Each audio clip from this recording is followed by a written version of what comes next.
So I did install the version later one, and I did get this GPU error. That's because my computer is old and the specifications, the card, the graphic card, is not strong enough for the later version of the this software.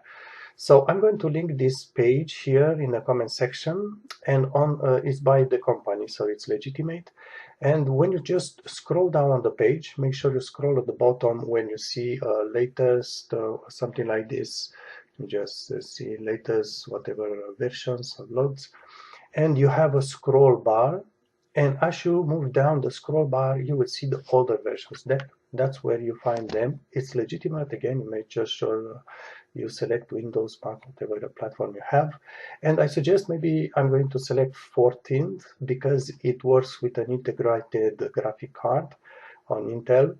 And just Google up the specifications for your version and make sure it matches your computer. I want just to add that when you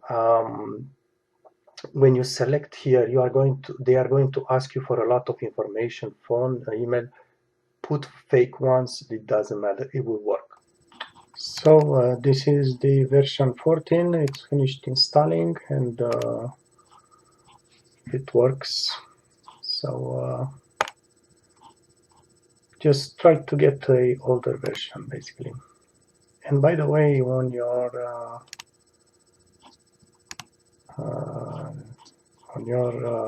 site, when you download the version, just click the read more, depends on your version.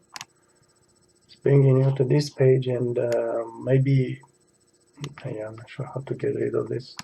Okay, and maybe you can get an idea of the minimum system requirements. So maybe just go on your system and search for the specification of your hardware and make sure it does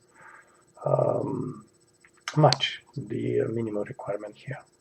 As you can tell, even version 12, it's requiring 8 gigabytes of RAM. So it's an intensive software basically.